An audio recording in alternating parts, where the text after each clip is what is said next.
तो जो लोग सवाल कर रहे हैं, तो जो लोग में सिर्फ राहुल गांधी नहीं है, अखिलेश यादव और ममता बनर्जी और तेजस्वी यादव नहीं है, जो लोग में चिराग पासवान भी हैं, उनकी पार्टी भी है, जेडीयू के भी नेता हैं। जनता दल यूनाइटेड के नेता भारत सरकार के मंत्री ललन सिंह ने सदन में क्या बात कही, उस पर आप चर्चा नहीं कर रहे हैं। ललन सिंह से बड़े नेता हो गए क्या जदयू के दूसरे जो छोट भैया नेता हैं?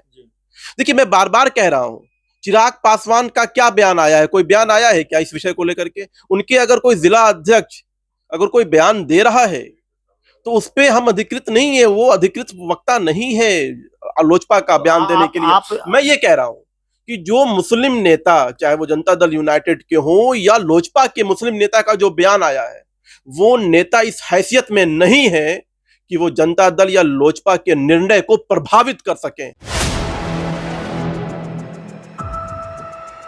अभिषेक मिश्रा, देखिए, बिहार की राजनीति की गर्माहट पिछले कई घंटों में ज्यादा बढ़ी है। वैसे बिहार की सियासत की तासीर ऐसी है, यहाँ सर्दी का मौसम नहीं होता बिहार की राजनीति में, लेकिन वक्फ संशोधन अधिनियम बिल, कोटा में कोटा का मामला और केंद्रीय सचिवालय में लेटरल एंट्री के जरिए नियुक्तियों का मामला, ये ऐसे मामले हैं जिनको लेकर सहयोगी भी इतर राय रखते रहे हैं बीजेपी से। और इस वक्त या पिछले कई घंटों से बीजेपी का कोई सहयोगी चर्चा में है तो सबसे ज्यादा चिराग पासवान है। चिराग पासवान ने न सिर्फ इससे पहले इतर राय रखी, अब उनकी पार्टी की तरफ से जिस तरह के बयान आ रहे हैं उस पर भी हम बात करेंगे। हमारे साथ भारतीय जनता पार्टी बिहार के मीडिया विभाग के हेड दानिश इकबाल साहब हैं। ऑल इज वेल नहीं है, आप जो भी कहें, चिराग पासवान इतर राय रखते रहे, उसकी बहुत चर्चा।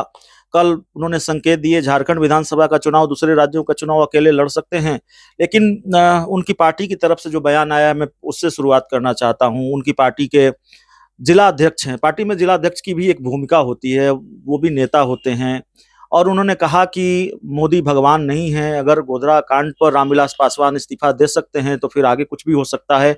अभी थोड़ी देर पहले उन्हीं से हमारी बातचीत हो रही थी, उन्होंने कहा, लोक जनशक्ति पार्टी रामविलास के जिलाध्यक्ष ने कहा, मोदी मुसलमानों के दुश्मन है। बहुत जिम्मेवारी के साथ मैं उनका बयान कोट कर रहा हूं। देखिए, मैं लोजपा के किसी अधिकृत प्रवक्ता या किसी नेता के बयान पर ही टिप्पणी करूंगा। मैं किसी छोट भैया नेता पे कोई टिप्पणी नहीं करना चाहूंगा। और देश के प्रधानमंत्री के बारे में बात करनी चाहिए, किस तरह के का उपयोग करना चाहिए, अगर किसी व्यक्ति को नहीं मालूम है तो मुझे लगता है कि मुझे ऐसे व्यक्ति पर टिप्पणी करना नहीं चाहिए। जहां तक सवाल है हमारे अलायंस का, एनडीए अलायंस पूरी तरह से एकजुट है, और जिस प्रकार से जो बिल पेश हुआ था सदन के अंदर, उस पर जो हमारे सहयोगी दलों के नेताओं ने जिस प्रकार से बात रखी थी सदन के अंदर, उस बिल के विषय पे जो गंभीरता दिखाई थी, भारतीय जनता पार्टी अपने सहयोगी का आभारी है कि उसने एक ऐसे गंभीर विषय पर, जो देश के अंदर आर्मी और रेलवे के बाद सबसे ज्यादा लैंड है वक्फ बोर्ड के पास, दिल्ली जैसे 3 शहर उस क्षेत्रफल में समा सकते हैं, ऐसे बहुत से देश हैं उससे ज्यादा का क्षेत्रफल वक्फ बोर्ड की लैंड के पास है। तो इसलिए यह गंभीर विषय था, और सरकार ने वक्फ बोर्ड के अंदर जो अनियमितताएं थी, वक्फ बोर्ड के अंदर जो करप्शन था, वक्फ बोर्ड के अंदर जिस प्रकार का लूटपाट था, और किसी की भी प्रॉपर्टीज को वक्फ बोर्ड जब चाहे हथिया सकता था, ऐसे प्रावधानों को बदलाव करने का जो निर्णय लिया, वो इस देश के जो मुस्लिम समाज के लोग हैं, जो गरीब हैं, शोषित हैं, वंचित हैं, दलित, यतीम, मिस्कीन, बेवा हैं, जिनके लिए वाकई में वक्फ बोर्ड का निर्माण किया गया था, जो उसके मुस्तहिक हैं, उनको उसका हक दिलाने के लिए ये अमेंडमेंट बिल सरकार ने लाया है। और अगर किसी को हक दिलाया जाए तो मुझे नहीं लगता कि इस देश के अंदर कोई उसका विरोधी होगा।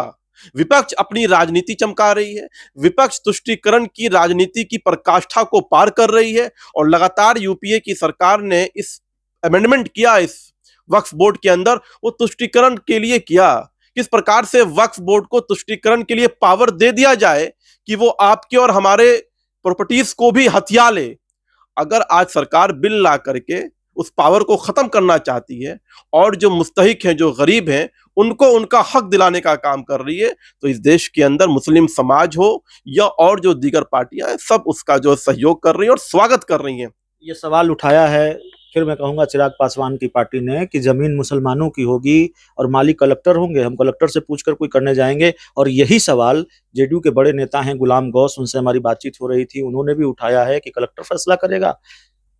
ये देश लोकतंत्र से चलता है और लोकतंत्र के अंदर कलेक्टर एक संवैधानिक व्यवस्था है। अगर कोई कलेक्टर के संवैधानिक व्यवस्था पे सवाल खड़ा कर रहा है तो वो भारत के संविधान पे सवाल खड़ा कर रहा है। कल वो भारत के न्यायिक व्यवस्था पे सवाल खड़ा कर देंगे, कल वो मुख्यमंत्री के परिषद पे सवाल खड़ा कर देंगे, कल वो जितने भी संवैधानिक व्यवस्था है उस पर सवाल खड़ा कर देंगे और हम चुपचाप देखते रहेंगे। ये भारत लोकतंत्र से चलता है, शरिया से नहीं चलता है कि ये मुसलमानों का लैंड है और ये हमारा लैंड है और ये हमारा कानून है। ये कानून, यहाँ भारत का जो कानून है, जो संविधान बाबा भीमराव अंबेडकर ने जो बनाया है, वो हिंदू हो या मुसलमान हो या सिख हो या ईसाई हो, सबके लिए एक समान है और सब उस कानून से बंधे हुए हैं। तो इसलिए एक देश के अंदर एक कानून होना चाहिए। और जो लोग सवाल खड़ा कर रहे हैं उसमें इनको दिक्कत ये है, मैं आपको बता दूं कि इसमें दिक्कत ये है कि उनकी दुकानें बंद हो जाएंगी, उनके जो लूटपाट हैं वो बंद हो जाएंगे। आज भारतीय जनता पार्टी के एक भी नेता पर आरोप नहीं है वक्फ की प्रॉपर्टीज को लूटने का। अगर आरोप है तो ये असदुद्दीन ओवैसी के ऊपर आरोप है, आजम खान के ऊपर आरोप है, इमाम बुखारी के ऊपर आरोप है, कांग्रेस के मुस्लिम नेताओं के ऊपर आरोप है। तो इसलिए ये विरोध कर रहे हैं कि जब जब जब जांच होगी तो ये सारे के सारे फंसेंगे। जो लोग सवाल कर रहे हैं, तो जो लोग में सिर्फ राहुल गांधी नहीं है, अखिलेश यादव और ममता बनर्जी और तेजस्वी यादव नहीं है, जो लोग में चिराग पासवान भी हैं, उनकी पार्टी भी है, जेडीयू के भी नेता हैं। देखिए दानिश इकबाल साहब, बहुत साफगोई से हम आपसे समझना चाहेंगे, आपके बारे में हमारी जानकारी है, सियासत की बहुत समृद्ध समझ आपको है, इसीलिए भारतीय जनता पार्टी ने इतनी बड़ी जिम्मेवारी आपको दी है। आप जानते हैं कि नेताओं के सुर किस तरह से बदल जाते हैं, छोटे छोटे जो संकेत होते हैं, छोटे छोटे जो घटनाक्रम होते हैं, किस तरह से बड़े घटनाक्रम में वो बदल जाते हैं। राजनीति में संयोगों की गुंजाइश नहीं होती। एक संयोग चिराग पासवान ने एक मुद्दे पर इतर राय रखी, दूसरा संयोग दूसरे मुद्दे पर इतर राय रखी, तीसरा संयोग तीसरे मुद्दे पर इतर राय रखी। जिलाध्यक्ष कह रहे हैं बीजेपी मोदी मुसलमानों के दुश्मन है। ये सारी चीजें ऑल इज नॉट वेल की गवाही दे रही है और बहुत पुख्ता गवाही दे रही है। देखिए, जनता दल यूनाइटेड के नेता, भारत सरकार के मंत्री ललन सिंह ने सदन में क्या बात कही उस पर आप चर्चा नहीं कर रहे हैं। ललन सिंह से बड़े नेता हो गए क्या जदयू के दूसरे जो छोटे भैया नेता हैं?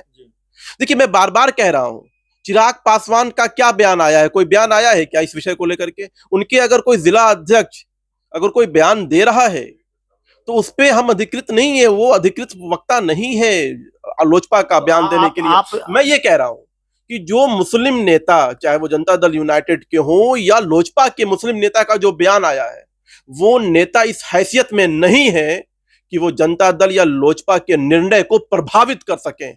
वो सिर्फ अपने समाज के लिए और अपने समाज के हितैषी बनने के लिए जो है इस प्रकार का बयान दे रहे हैं। आखिरी सवाल है, तो जो जिन नेताओं के बारे में आप कह रहे हैं या जिन नेताओं को आप छुटभैया नेता बता रहे हैं, आपकी अपेक्षा होगी अपने सहयोगी दल से कि उन नेताओं के खिलाफ कार्रवाई हो, एक्शन हो, या इस चीज पर ब्रेक लगे? क्योंकि आप जानते हैं मैसेज ठीक नहीं जाते।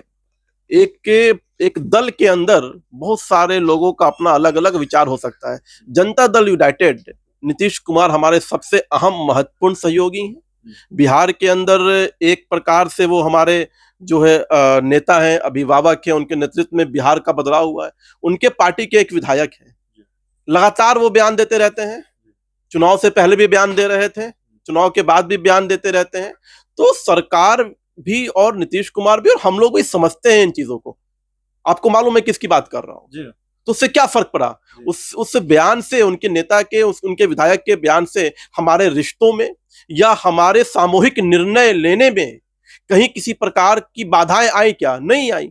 उसी प्रकार से अलग अलग दलों में अलग अलग प्रकार के नेता होते हैं। अगर कोई नेता किसी प्रकार का बयान दे रहा है तो एनडीए का जो सामूहिक नेतृत्व है वो एकजुट है और हमारे निर्णय में कहीं किसी प्रकार की बाधाएं नहीं आने वाली हैं, क्योंकि हम सबका विजन एक है। जो मोदी जी का विजन है, उसी विजन को लेकर के आदरणीय चिराग पासवान जी, नीतीश कुमार जी, हम सब एक साथ चले हैं कि कैसे देश के अंदर जो है जो विकास हो रहा है वो आगे चलता रहे। चलिए, तो हमारे साथ दानिश इकबाल साहब थे, बिहार बीजेपी मीडिया विभाग के हेड, और जो सवाल, जो बयान सामने आ रहे थे, जिस तरह से चिराग पासवान की पार्टी के नेता आंख दिखा रहे हैं बीजेपी के, वैसे चर्चा और परसेप्शन दोनों ये है कि चिराग पासवान भी आंख दिखा रहे हैं। तो बात हुई, इस पूरे इंटरव्यू में इतना ही। बहुत बहुत धन्यवाद।